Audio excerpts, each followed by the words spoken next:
So guys, boom, finally, guys, this man Mikey Williams is finally getting his respect by moving up in the rankings. I know it's not number one, but he's finally moving up. DJ Wagner, I don't know exactly what's been going on. This is the second recruiting site that has actually dropped DJ Wagner and removing him from that #1 spot. There's a new #1 player in the country, guys. So much to take away, so much to talk about within these new 2023 basketball rankings. In this video, we're going to be breaking down some notable moves, some winners, some losers, some key things to take away here from this new basketball ranking. So with all that being said, guys, make sure to smash that like button, and I want to know your opinion. Yes, I'm talking to you watching this video with no socks on. I want to know your opinions on these new basketball rankings. Who do you personally feel like should be the #1 player? Guys, anything basketball related, just comment down below, guys, and let's get a great basketball conversation started. Do not forget to join the free Discord as well. And with all that being said, guys, sorry for the long intro. Let's go and get straight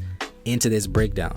Guys, there is officially a new #1 player in the entire country for this 23 class, and he goes by the name of Gregory Jackson. Guys, I've actually made a video about Gregory about a month or two ago whenever Rivals released their full rankings. At that time and even now, I'm not gonna lie, as good as DJ Wagner is, you guys know how I personally feel about DJ Wagner.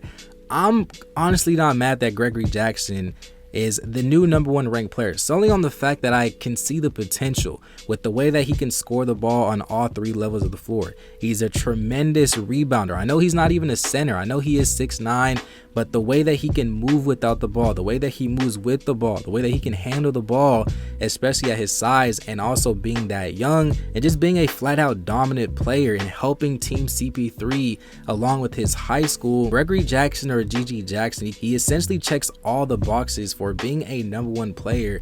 And like I said, I'm honestly not mad that GG Jackson is the #1 player in this class. At number 2, you can see that DJ Wagner is ranked as the 2nd ranked player in the entire country. There's been so much to talk about with DJ Wagner, with just the school that he's going to, with Louisville versus Kentucky, him dropping down.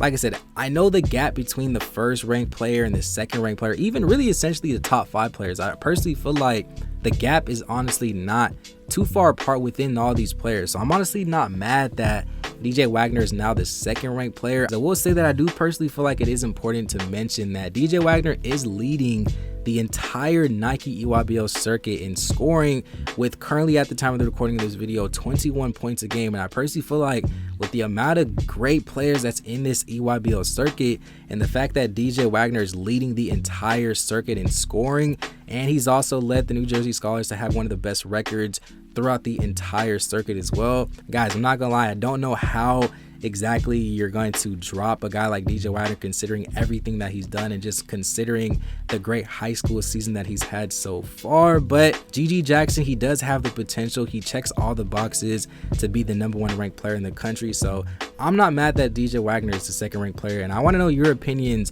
on the drop of DJ Wagner, and if you think he's going to be going to Kentucky and also Louisville. Justin Edwards at number 3. I've tried to tell you guys, great prolific scorer that can score on all 3 levels, can handle the rock. He has that dog in him. I know he's a left-handed player as well. You guys know about those left-handed players. Justin Edwards, this dude can definitely shoot the lights out. I've actually had the chance to check him out throughout the entire season. Super solid player. There's a reason why this guy continues to move up in the rankings, and I'm honestly interested to see what school he's going to be going to. But like I said, do not be surprised if he actually ends up as the new #1 ranked player in the country. Xavier Booker, I'm not gonna lie, to go from 79, the 79th ranked player, to number 4, guys, I've honestly have never seen this. I believe this was the same thing that happened to Shaden Sharp as well, but I'm not gonna lie, I'm not gonna act like I've seen Xavier Booker really play at all. But after this video, I'm definitely gonna be checking out Xavier Booker to see if this guy is honestly as solid as it gets. So if you guys want an in-depth video about Xavier Booker as well, definitely comment down below and I'll definitely get that to you guys. MGBAKO dropping down 3 slots. Guys, I do want to know your opinions on MACKENZIE being ranked as the 6th ranked player in the country. I do know that he did start his Nike EYBL circuit a little late, but considering that he's still a top 5 current scorer in the Nike EYBL circuit so far, I'm not going to say that he's had a better circuit so far than a guy like DJ Wagner and some of these other guys, but I do think that MACKENZIE is still solid. He's still proven he can definitely score the ball with the best of them, and shout out to MACKENZIE. At number 6, we do have BUZELIS. Guys, I don't even know how to say his name. As good as this guy is, I'm not gonna lie, I haven't been really keeping up with BUZELIS so far throughout his entire high school career, but just taking a little look at his highlights, you can see that this guy is crazy athletic as it comes, being a 6'8", 170-pound player. And I do know that GG Jackson is actually trying to get Maddox to join him at the University of North Carolina whenever it is time to go to college. So that's definitely going to be interesting. That duo is going to be super crazy with just athletic they both are, the way that they can both handle the ball. And just from the highlights, like I said, this dude Maddox, he's definitely the real deal. KWAME Evans at number 8, same thing with MACKENZIE McBuckbo, dropping down 4 spots. I do know that he did start his circuit a little late, and as you can see, Oregon and Arizona are the schools and colleges that he's actually projected to go through. So I do know that he had a pretty solid high school season, helping Montverde Academy actually winning the national title. So definitely shout out to KWAME for that. Sean Stewart, Isaiah Collier, definitely tap into both of those players. Super solid players. I know Isaiah Collier didn't move up or down, but I definitely feel like he's having one of the most underrated Nike EYBL circuits so far, averaging about 18 points a game and also leading the entire Nike EYBL circuit in assists. He's definitely a name that I personally feel like a lot of guys don't really give the credit to, at least when it comes to being point guards. I don't know if people think he's just undersized, I don't know what it is, but trust me, Isaiah Collier, he's definitely that dude. TYRESE Proctor at number 11, I'm telling you guys right now, if you do not know who this man TYRESE Proctor is, this dude is definitely going to be making the case as one of the best point guards in the entire country. He's definitely going to crack into that top 5 to 8. I'm telling you, this guy checks all the boxes of being a prototypical NBA point guard, and he definitely has the size over a lot of these guys. And I don't want to say too much about his game, but make sure you guys subscribe because I will be dropping a more in-depth video on TYRESE Proctor, just because I feel like he doesn't really get that recognition that he deserves, and there's a reason why he's actually committed to do. Guys, we got to clap it up for this man, Mikey Williams, finally moving up to that 12th spot. I don't know why, but this man Mikey is definitely, I don't know why he continues to drop across all these websites, but this is actually the first time that we've actually seen Mikey move up in the rankings. And I've been trying to tell people there's no way he's the 21st ranked player, the 25th. Mikey is definitely a top, at least in my opinion, he's a top 10 player with just his IQ, the way that he can shoot the ball, score the ball. Whenever he's actually trying, whenever he's in game mode, whenever he's in demon time, whenever he's him, this man Mike Williams is definitely a top 10 player, hands down. Ron Holland moving down from number 9 to 13. He's actually the player that I was trying to tell people that could be potentially the new number 1 ranked player, but I will admit he hasn't been having the best Nike EYBL circuit, only averaging about 11 points and 6 rebounds, 2 assists. I will admit he has been a little inconsistent so far. I don't know what's been going on with him thus far so far in the Nike EYBL circuit, but I'm telling you, Ron Holland, he's definitely that dude. And I still would not be surprised if he definitely still makes the case for the number 1 ranked player in the country. Robert Dillingham, this is the one I just honestly just do not understand. I mean, going from number 8 to number 14 with just the high school season that he had at Donda, averaging close to 30, then the way he's been playing in the EYBL so far, how can you just drop this man 14 spots? Even just to say that Ron Holland is ranked over Robert Dillingham, just considering both of their circuits so far, to me it just doesn't make sense on why he's number 14. Some notable moves that I feel like you guys definitely should tap into, guys like Jacoby Walter, Simeon Wilcher, he's another one that I just don't understand.